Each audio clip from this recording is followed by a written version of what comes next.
Peace and blessings. Today I have a few new decks that are being added to my collection. So I just wanted to share them with you. I don't know if I'll be able to do an unboxing. My intention was to do this live, but I realized that I might get pulled away.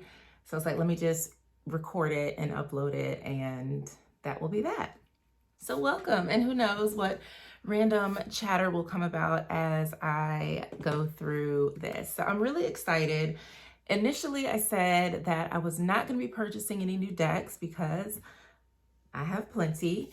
But there were some that I had on a wish list. And it's funny because anytime, someone asks, oh, are there any decks on your wish list? I always say no.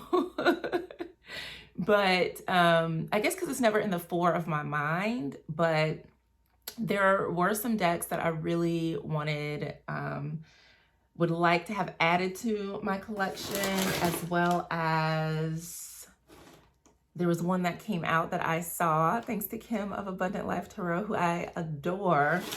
So I saw that Llewellyn had a sale. I was like, okay, I'm going to treat myself. And I did.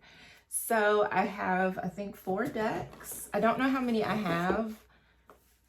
Like the number, I do need to go through and adjust some things in my database to get an accurate count, because I think I still had some in there that I had given away. But anyways, that'll come at a later time. So these 2 Oracle decks by Raven Phelan have been in my awareness for quite a while. I have her Dreams of Gaia Tarot and have always wanted these 2 oracles. So there's the Seeker Oracle and the Messenger Oracle. I really appreciate the artwork.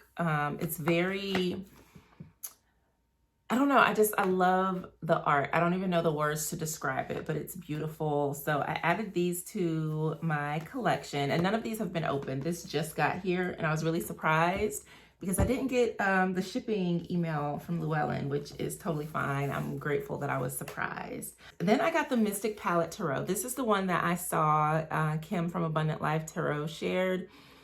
There is, this is the muted edition that's like a vintage, and then there's the regular colored version that I'm thinking about getting as well. I really appreciate Ciro Machete's art. It's very, I don't know, like magical and etheric. So I like this because when I saw Kim using it, it reminded me of the muted tones and like the Hoodoo Tarot. And I like the idea of using it for ancestral work. So I got this one. And since I was like, well, they're having a sale, I might as well, And then so these also have been on my wish list. So this is the Book of Shadows Tarot, which contains, I think, it's 2 decks, As Above and So Below. This one I'm really excited about. I didn't realize there was a kit that contained both decks. So let me see if I can. And as per usual, oh wait, no, I've got scissors. Usually when I do this, I'm like, I need a knife. I need some scissors. Look at me all prepared. I'm growing.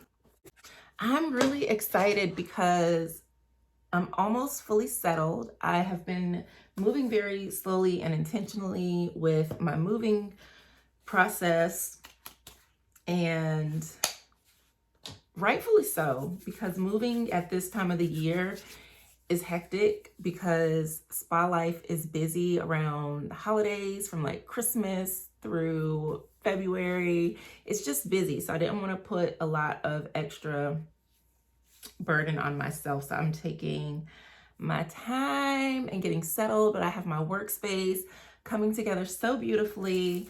And yeah, so let me see.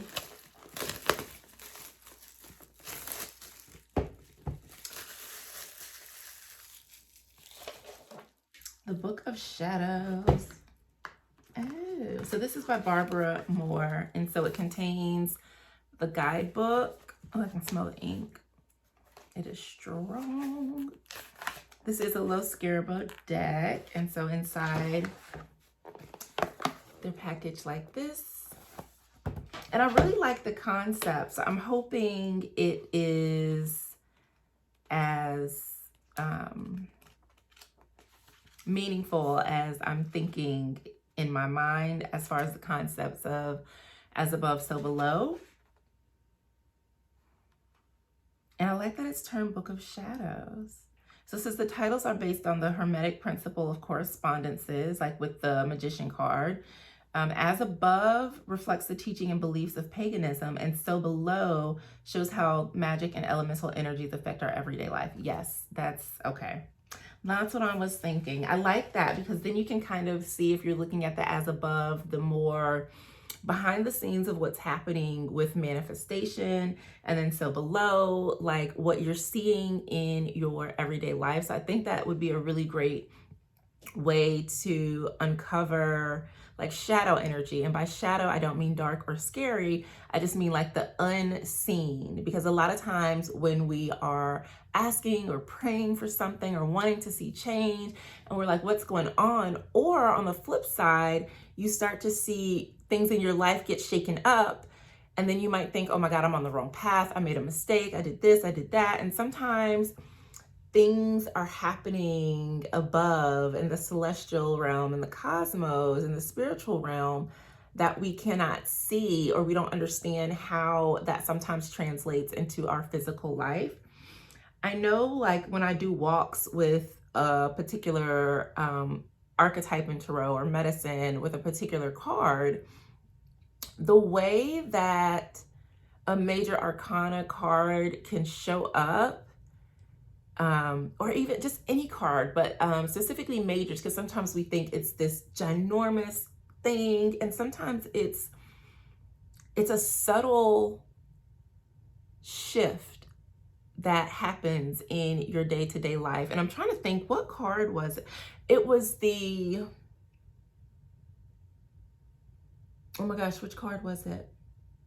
It was the High Priestess. I was working with the High Priestess, and because I was doing a tarot study, so I was sitting and like working with the energy of the card and kind of meditating on it and just working with it until I was able to like receive what I needed to receive. And with the High Priestess, I was just like, I'm not really picking up on anything. And so I just continued to sit with the card, to work with the card. And then I was like, okay, let me just move forward. And then what happened is that I realized I had been sitting with that card for a full moon cycle.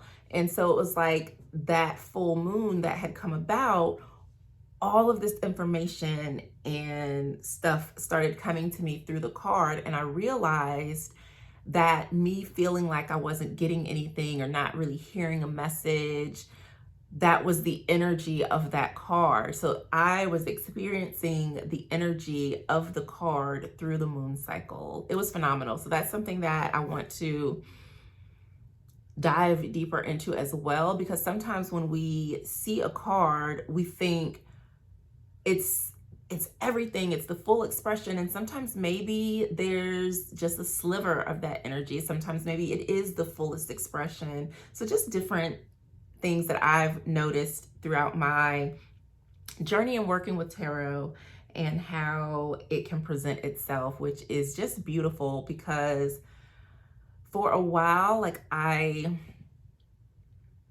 don't know, I kind of wrestled with my journey as a reader. I, was doubting myself, doubting my skills, and then just kind of went back to the basics and realized, like, no, I do know what I know. My practice is just evolving and coming to understand cards in different situations. And it's a beautiful spiralic journey that there's just endless information and different pathways to take with it, which is why I absolutely love tarot. It is an art. And I feel like out of all of my spiritual gifts and tools, because I was a practicing artist, I painted every single day. I worked with all medium. I had an art studio. And that was my soul's expression. Art for me was a very like channeling, receiving information, getting clarity on things. It was very meditative. It was very spiritual. It was ritual for me. And I haven't had that in my life for quite a while. And that is something that I actively would like to begin. But I would think that tarot is the next closest thing to me for that. And that's one reason I always talk about why I love the cards so much, is because it's like having my own collection of art. Every single deck is different.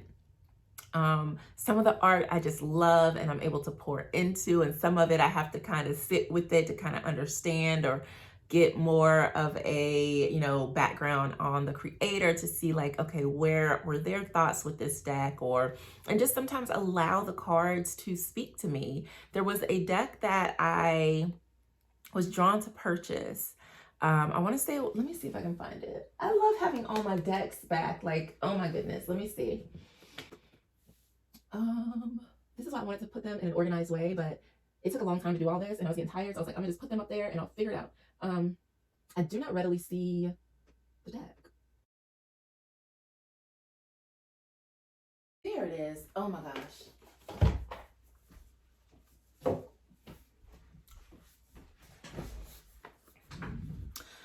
I'm gonna have to organize that and do a roll call to make sure everyone is accounted for. But this is the deck. Oh my gosh. So Guardian Tarot by Beth Salonen. I hope I pronounced her name correctly. So something drew me to get this deck and I'm not really sure what it was, but once I got it, I did not connect with it.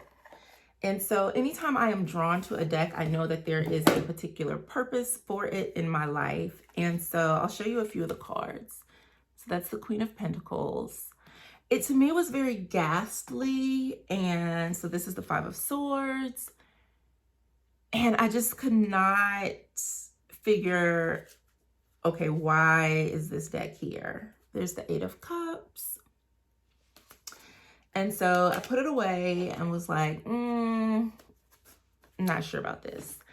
And then I don't know how much longer I went for a walk and just walking around. And then I looked up at the trees and it hit me because the trees were very much looking like the shadow of ancestors as their branches stretched up. And I cried. It was a very beautiful experience and profound experience to understand the soul of the trees, what they represent, and being able to see those same, like it was just a profound experience. And then I was able to then connect with this particular deck. But at first I was like, I don't know about this. And so it was just beautiful to have that experience and to give myself space to really understand a deck and the creator and their intention and the spirit of a deck. And so that's, again, why I love tarot, because there is something very deep and profound to me about this practice. So that's it, y'all. I just wanted to share. I got some new Zacks. I'm trying to see, I don't know where I'm at as far as my collection. I know it's close to 400. I don't think I've breached 400 yet. And like I said, I have to go through and update my collection just to make sure I have just the decks that are within my possession, that are mine, of my collection in here. And I think I have 2 other decks on pre-order. One is an Ancestral Oracle from Abiola Abrams, and the other is, I want to say it's an Animal Tarot deck by Radley Valentine. Both of those are coming out in March. And then maybe I'll be at the 400, somewhere around there. Not sure, but once I get more space in my schedule, which it's starting to have more ease and flow for me because I have been booked and busy and I love it, I will begin doing some walkthroughs, reviews, tarot studies, and just more tarot videos, probably more readings as well. Yeah. I don't know, who knows, maybe I'll come back on and do a reading, but I definitely would like to share these decks with you because they're gorgeous, and I'll probably pull out the Dreams of Gaia to share, but I love the artwork. This is very much what the Dreams of Gaia looks like, and I'm really grateful to have added these to my collection. So the Messenger Oracle is about reconnecting with the magic of the universe, and the Seeker Oracle, let's see, the Seeker is suspecting that there is something more. They find wisdom and the wonderful possibility in the peculiar, and treasure in the strange and the mundane. So the Seeker Oracle is for the inquisitive, the questioning, and those not ready just for greener pastures, but for forsaken forests, overlooked woodlands, and technicolored timberland. So yeah, these are definitely up my alley. So that is it, my beautiful friends. I'm so grateful to have shared this with you. I am in the process of working on a lot of things, getting back into the flow of doing more consistent content, still trying to figure out where my content home is going to be in the realm of social media, and preparing to talk more about spiritual love, love is energy, the frequency of love, share my courses and the different offerings that I have available, because and also again, doing more readings around relationships too, because I really want to help people heal. And when I think about like the relationships that I've had, and I talk about toxic and unhealthy relationships, really most of these are like karmic connections, right? These are, and this is why it's a little deeper than just, oh, you know, I dated a toxic person. Sometimes there are these patterns, these habits, these contracts that we are living out and we don't have to. It's layered, but I really would like to start talking more about that, because that has been my experience being with people that are, you know, considered toxic, unhealthy, narcissistic, and the spiritual significance and the energies of that, how to not only overcome it, but how to thrive afterwards, and then how to also be more mindful, present, aware, discerning, so that when you see these individuals, you're able to see their truth and not get caught up in the story that they weave. So there's a lot that I'm working on. Really grateful to be in this space and to be of service and to have such amazing support as far as me embodying this work that I do, and just learning and growing and thriving. I have had amazing teachers on my path that I continue to work with, that I continue to learn from, and I'm just really grateful and blessed. So thank you for tuning in. I am available for readings if you would like to book a Spiritual Love Tarot reading. I have a few different readings available on my website, jovhannahtisdale.com/tarot. And I have an Abundantly Ever After reading. That one is really about transforming your pain into purpose, into love, allowing you to live what I call abundantly ever after. So really helping you to pick up the pieces after a painful situation has occurred in your life. There's Pathway to Spiritual Love, which is about elevating your love life, really showing you what steps to take to align with and or manifest healthier, higher frequency relationships. I've got a Heart Healing Guidance relationship reading that's about releasing pain and fear, exploring matters of the heart, getting clear on what it is that you want, assessing the state of your heart or your relationship. And it kind of takes you on a pathway of healing so that you can get in the position to journey along the pathway to spiritual love. And then I have Intuitive Goddess Guidance. That one is about self-love. That is all about focusing on yourself, your energy, pathways to healing, how to deepen your self-love, release blocks, things like that. And then there's Spiritual Love Tarot, which is just like a general, if you don't know which of those that you want, or if you have a specific question or something, there's that. All of these readings are $88. And I also have a Level Up in Love session. This is something where we actually do meet. So we'll connect on like Zoom or Google Meets, whichever. And this one includes a reading, coaching, as well as energy healing. So if you have been struggling when it comes to love or self-love or just relationships, we can kind of uncover the root of that, do some healing work around it to help you release any unhealthy patterns that have been keeping you stuck. So it's just a combination of my medicine, magic, and mojo to help you level up in love. So you can definitely check all of those things out on my website. I would love to support you. And I look forward to chatting with you more again about love, healing, tarot, spirituality, and all the things that make up who I am and what it is that I do. Many blessings. Peace.